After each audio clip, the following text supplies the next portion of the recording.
Bagaimana hukumnya musik dulu kan? Saya katakan haram. Dalam Al-Quran Allah wal hadis. Surah 26 As-31 ayat 6 dulu kan udah dibaca kan? Dari mana musik itu? Dari gereja. Musik bagian ibadah Kristen. Makanya sekarang mereka nyanyi, Pak. Kasihnya seperti sungai, kasihnya seperti sungai.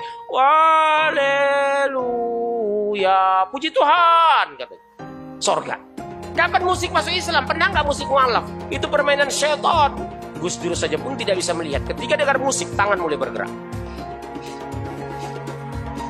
Iya, Pak.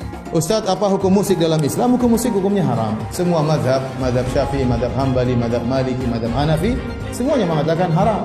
Orang kalau sering bermusik-musik, jarang dia baca Quran. Kalau ada orang yang merusak alat musik, kata Imam Syafi'i juga tidak perlu disuruh bayar ganti rugi.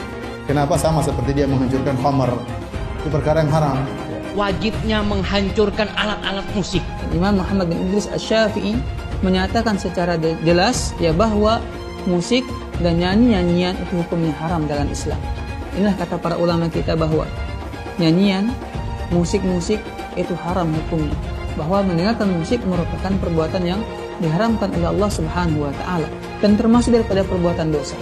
Nyanyian ini melalaikan manusia daripada Al-Qur'an, hadis-hadis Nabi sallallahu alaihi wasallam. Simpulannya, musik al-ghina mislul kalam. Kalau maknanya baik, mengajak berjihad, ya tak apa-apa. Kita tahu bahwa Ustadz Abdul Somad ini terkenal di Indonesia apa-apa haram.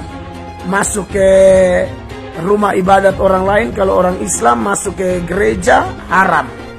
Ini haram, itu haram. Belum lagi ustadz-ustadz sejenis Abdul Somad yang mengharamkan kalau mengidolakan pemain sepak bola haram. Ini haram, itu haram.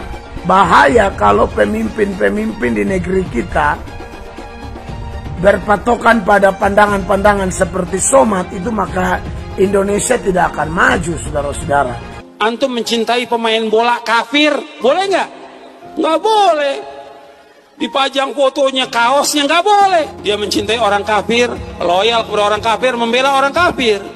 Berarti kalau sudah membela orang kafir, dia masuk orang beriman atau bukan? Bukan. Masuk kepada golongan apa? Munafik.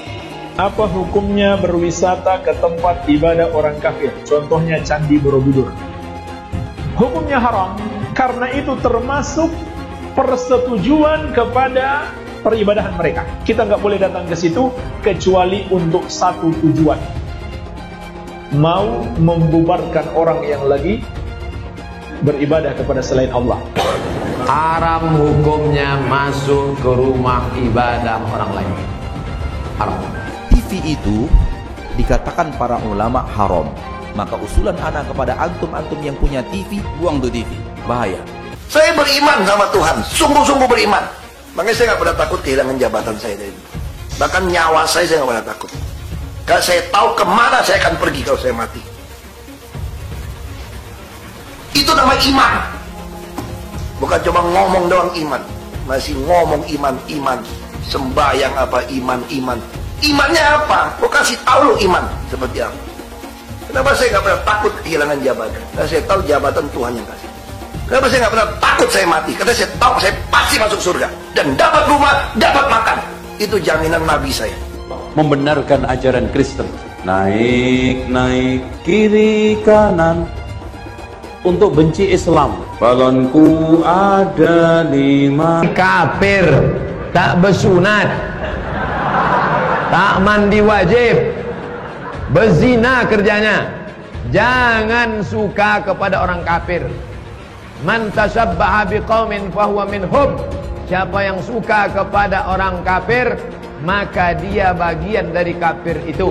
Kau teriak krisis ruhiyah, tapi kau bungkam terhadap larangan ibadah umat Hindu di Bantul. Kau teriak krisis uhyu, tapi kau bisu terhadap larangan ibadah Natal di Damasraya. Kau teriak korban penindasan di negeri orang, tapi kau jadi penindas di negeri sendiri, menindas sesama, menindas umat minoritas. Itu karena kemanusiaanmu palsu, kawan. Kemanusiaanmu palsu.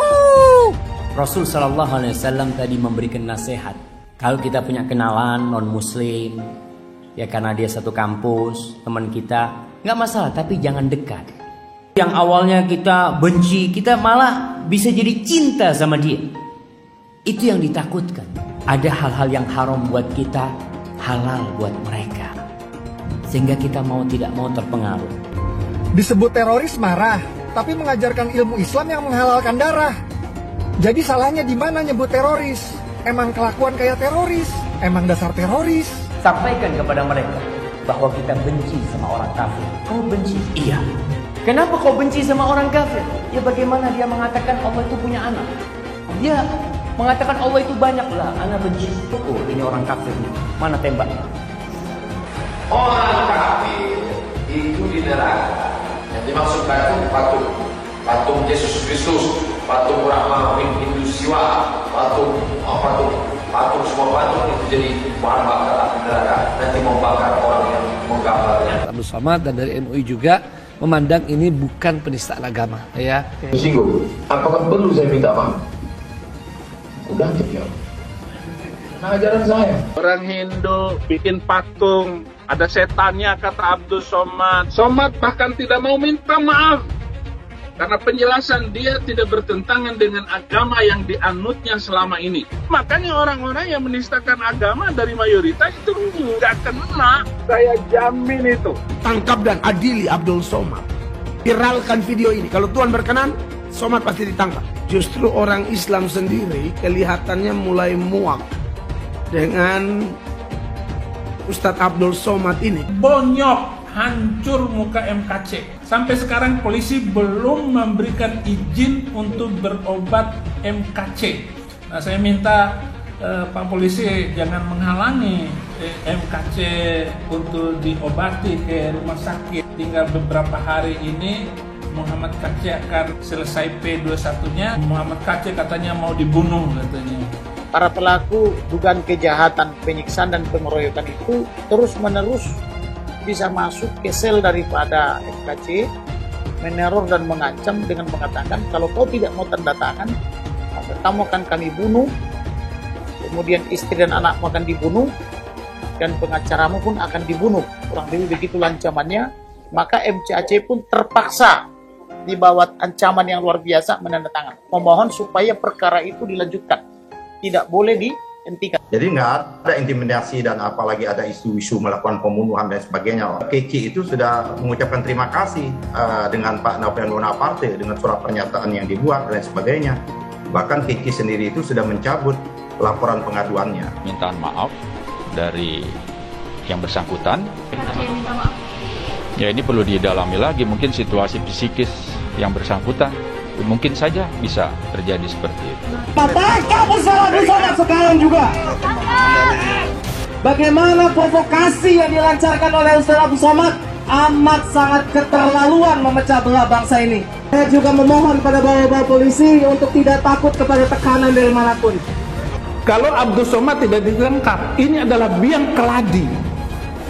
Biang keladi dari keributan antar umat beragama. Ayat-ayat tentang boleh membunuh dan boleh menghina orang lain beda agama itu ditutup. Ini strategi pemerintah China agar orang-orang Uighur tidak menjadi teroris. Kenapa Al-Quran diturunkan di Mekah? Ya karena di situ tempat maksiat. Selama ini yang kita lihat teroris kan yang bercadar, ya kan, ingat gak yang bom yang di Surabaya pakai cadar? Ternyata di dalam cadarnya, di dalam bajunya itu ada bom. Ya kita takut lah. Kalau bagi teroris yang bunuh diri itu nggak akan ditemani bidadari, ya itu manusia-manusia bodoh. Jangan katakan bom bunuh diri. Ini banyak wartawan-wartawan yang tidak Islami memakai istilah-istilah kafir tanpa dia sadari. Gerakan bunuh diri, padahal gerakan mati syahid. Zaman sahabat Nabi pakai pedang, zaman sekarang tak pakai pedang. Letupkan, ledakkan, mati syahid. Ada pun orang yang mengejek ini mati konyol. Orang mati syahid dia katakan mati konyol. Ustaz Abdul Somad, ya, ceramah yang membenarkan bom bunuh diri.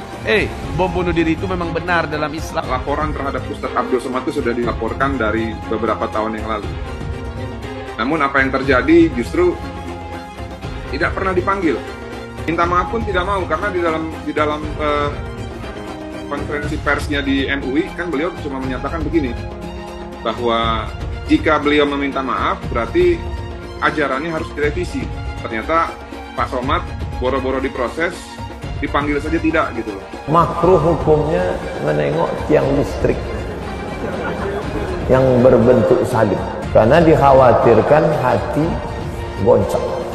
Itulah yang ditempelkan salib di belakang ambulan. Kalau masjid kita punya ambulan, balik dari sini ambil pilok itu lambang yang ada di ambulan, ganti dengan bulan sabit. Batu hitam itu ya Allahnya orang Islam, walaupun seluruh ulama Islam mengatakan kami tidak menyembah batu hitam. Tetapi kenyataannya, kenapa harus pergi ke Arab Saudi untuk mutar-mutar batu hitam itu? Bahkan kita kalau naik haji itu putar 7 kali. Sekali putar, cium itu batu hitam. Putar lagi sekali, cium batu hitam itu. Tidak ada masuk surga di dalam Islam itu. Lalu saya tunjukkan ayatnya. Quran surat Al-Ahqaf ayat 9. Jadi Nabi Muhammad tidak tahu apakah dia masuk surga atau tidak.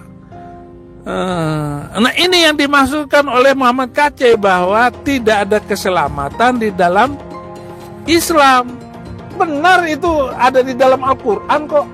Ayatnya ada.